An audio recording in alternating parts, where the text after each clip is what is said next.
Ok, continuamos. Espero que aquí ya quede un poco más visible. Bueno, la parte de la izquierda, que se ve como si fuera un mundo virtual, esta va a ser nuestro plano de trabajo, ¿no? Si se dan cuenta, si yo oprimo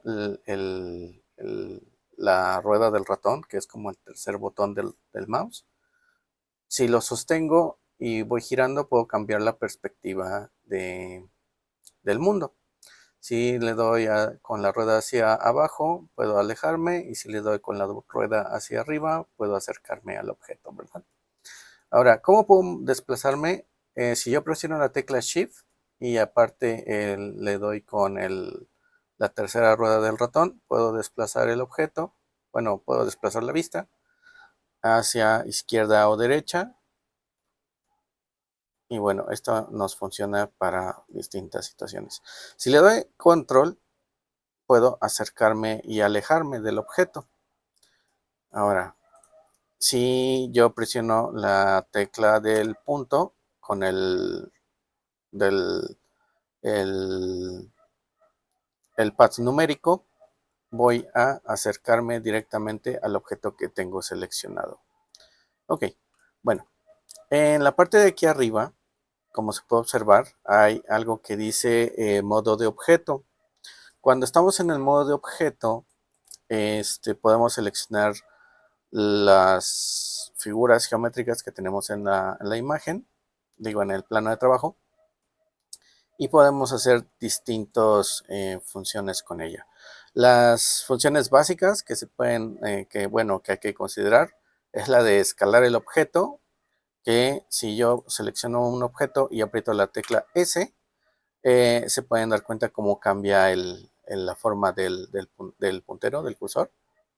Y solamente moviendo el ratón vamos a poder cambiar las dimensiones del objeto, ¿verdad? Si yo le doy la tecla G, puedo desplazar ese objeto en en distintos ejes, dependiendo en donde lo necesite. Si yo lo muevo y aprieto la tecla escape, el objeto regresa a la posición inicial. Ahora, ¿qué es lo importante o lo interesante aquí? Que si yo puedo hacer combinaciones de teclas, si yo aprieto la tecla G para mover el objeto, pero necesito que solamente se desplace sobre un eje, por ejemplo, en el eje X, que es el eje rojo, si se dan cuenta, si lo muevo así es complicado, ¿no? Pero si aprieto la tecla X, entonces se bloquea y todos los movimientos se harán solamente sobre el eje que estoy solicitando. Puede ser sobre el eje X, puede ser sobre el eje Y. Como se pueden dar cuenta, ahí cambia el color de la línea que está como que seleccionada. Y también lo podemos hacer hacia arriba y hacia abajo con la tecla Z. Entonces, no importa qué tanto nos movamos, o bueno, hacia dónde nos estemos desplazando, siempre se va a desplazar el objeto en el punto de origen sobre esa coordenada, sobre ese plano. Entonces, yo aquí le doy aquí. Y bueno, si tienen ustedes el teclado extendido que tiene el teclado numérico en la parte de la derecha, es conveniente porque muchas de las vistas que tiene Blender, que podemos hacer así, si yo le doy con la tecla 1, me va a mandar a la vista frontal. Si se dan cuenta, aquí arribita existe este gizmo, que es el que va a estar diciendo hacia dónde, qué orientación es la que tenemos actualmente. Si le doy el 1, me manda a la vista frontal. Si le doy el 3, me manda a una vista lateral. Y si le doy el 7, va a mandar a la vista aérea. Podemos hacer una combinación también de teclas en el Inter, porque si yo le doy el 2, me puede ir rotando el objeto sobre este eje, ¿verdad? El 5 me lo manda a la perspectiva central, vamos a llamarla. Con el 6 podemos ir girando y rotando. El 4 es lo mismo. Entonces, bueno, eso es como que de lo básico para movernos y desplazarnos con este tipo de objetos. Para escalar el objeto, habíamos dicho que es con la tecla S. Funciona casi igual. Podemos hacer la combinación de teclas para darle Set X y solamente lo va a escalar sobre ese eje. Si le damos Y, lo va a escalar solamente sobre el eje Y, y si le damos Z, solamente lo escalará sobre el eje Z, ¿verdad?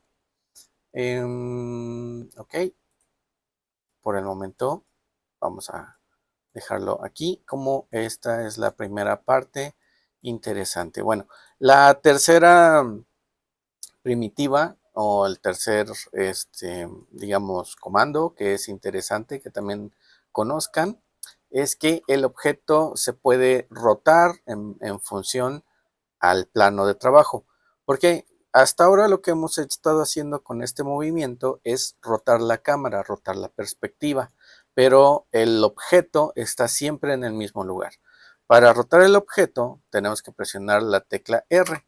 Si yo le doy R, entonces el objeto va a estar rotando libremente sobre todos los ejes otra vez.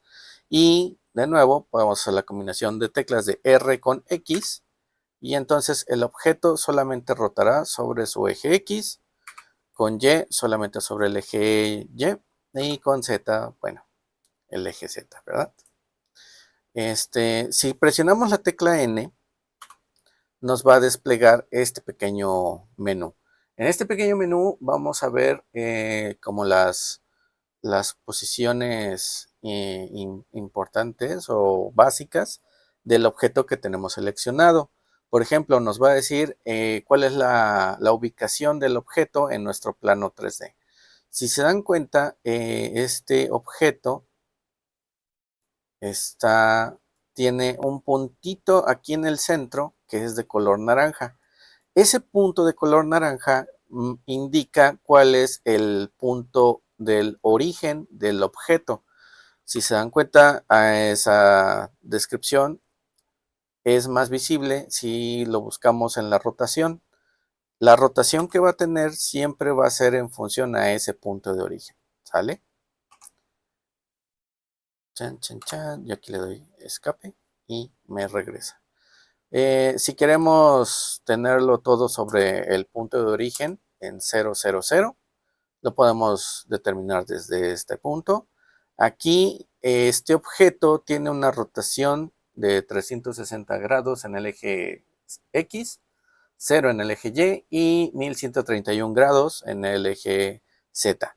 Si, obviamente los grados solamente van de 0 a 360, pero aquí son acumulables, ¿no? O sea, si damos dos vueltas del mismo objeto en el eje X, vamos a decir, uy, son acumulables. Entre más vueltas doy, más se va incrementando ese ángulo de rotación. ¿Qué más podemos? La escala también la podemos manejar desde aquí. La rotación, igual, si queremos reiniciarla, le podemos dar ceros, 0 y lo tendremos de nuevo en nuestra configuración.